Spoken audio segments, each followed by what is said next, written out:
दोस्तों, बॉलीवुड के वेटरन और लेजेंडरी एक्टर जिन्हें हीमैन के नाम से जाना जाता था, यानी एक्टर धर्मेंद्र का 24 नवंबर 2025 को 89 साल की उम्र में निधन हो गया है। बॉलीवुड के हीमैन धर्मेंद्र का जन्म 8 दिसंबर साल 1935 को पंजाब के लुधियाना जिले के साहनेवाल गांव में एक जाट सिख परिवार में हुआ था। इनके पिता का नाम केवल किशन सिंह देओल और माता का नाम सतवंत कौर था। इनके पिता स्कूल में एक टीचर थे और इनकी माँ एक गृहिणी थी। धर्मेंद्र का असली नाम धर्मेंद्र केवल कृष्ण देओल है। धर्मेंद्र ने अपना प्रारंभिक जीवन साहनेवाल गांव में ही बिताया, पर फिल्मों में आने के बाद यह धर्मेंद्र के नाम से मशहूर हो गए। धर्मेंद्र ने अपनी शुरुआती पढ़ाई लालटन कला से की और उसी में इनके पिता केवल कृष्ण हेडमास्टर थे। इसके बाद धर्मेंद्र ने इंटरमीडिएट की पढ़ाई के लिए रामगढ़िया कॉलेज फगवाड़ा में एडमिशन लिया। धर्मेंद्र ने 12वीं क्लास तक की पढ़ाई की और ये आगे भी पढ़ना चाहते थे, पर एक्टिंग का चस्का इन पर इतना हावी हो गया कि ये फिर आगे पढ़ नहीं पाए। लेकिन उस दौर में बॉलीवुड में कदम रखना आसान नहीं था। इस दौरान इन्हें पता चला कि फिल्म फेयर पत्रिका के न्यू टैलेंट अवार्ड के राष्ट्रीय विजेता को लेकर एक फिल्म बनाई जाएगी।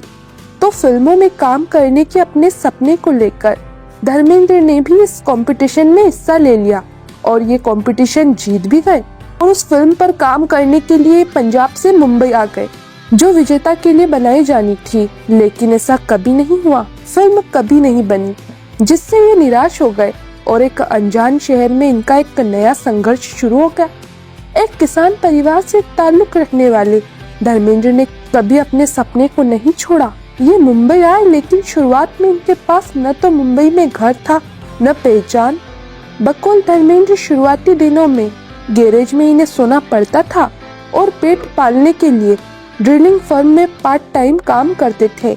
उस वक्त इन्हें सिर्फ 200 रुपए मिलते थे, जिनसे इनका गुजारा मुश्किल था।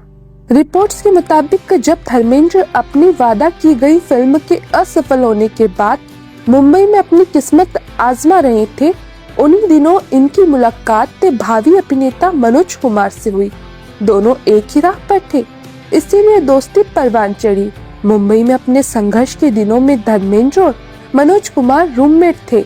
मनोज कुमार घोस्ट राइटर के तौर पर काम करके अपने खर्च चलाते थे, मगर एक समय ऐसा आया जब धर्मेंद्र ने संघर्ष छोड़कर अभिनेता बनने का सपना छोड़ पंजाब वापस लौटने का फैसला कर लिया था। हालांकि मनोज कुमार ने इन्हें कोशिश करते रहने के लिए प्रोत्साहित किया। साल 1960 में मनोज कुमार को फिल्म कांच की गुड़िया का ऑफर मिला, तो मनोज कुमार ने धर्मेंद्र को 1 महीना और रुकने के लिए मनाया, क्योंकि नए ऑफर से उन्हें अच्छी कमाई होने वाली थी। धर्मेंद्र ने हाँ कर दी और इसका फायदा इन्हें हुआ। 1 हफ्ते के अंदर ही धर्मेंद्र को अपना पहला ब्रेक मिल गया। इन्होंने उसी साल अर्जुन हिंगोरानी की फिल्म दिल भी तेरा हम भी तेरे से डेब्यू किया और बाकी सब तो इतिहास है।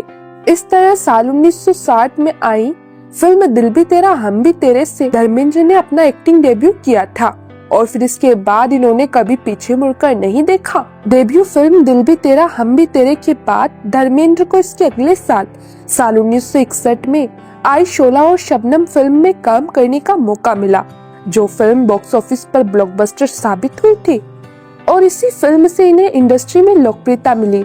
इसके बाद तो इन्होंने धीरे धीरे रोमांटिक और एक्शन भूमिकाओं से दर्शकों के दिलों में खास जगह बनाई।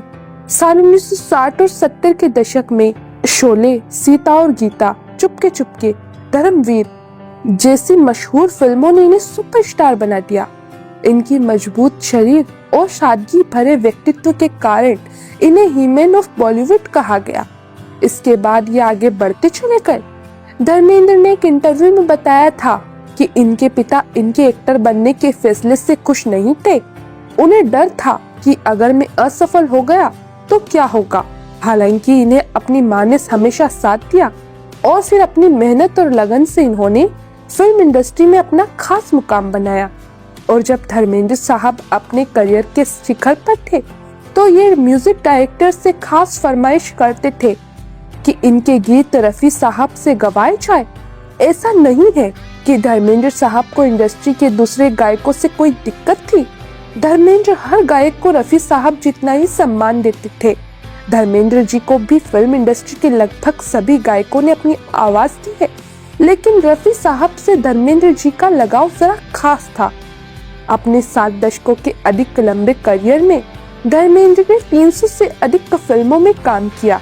धर्मेंद्र ने फिल्मों में सिर्फ एक्टिंग ही नहीं की, बल्कि ये प्रोड्यूसर भी रहे हैं और इन्होंने कई फिल्मों को प्रोड्यूस भी किया है। भारतीय सिनेमा में इनके योगदान के लिए इन्हें साल 2012 में पद्म भूषण अवार्ड से सम्मानित किया गया था।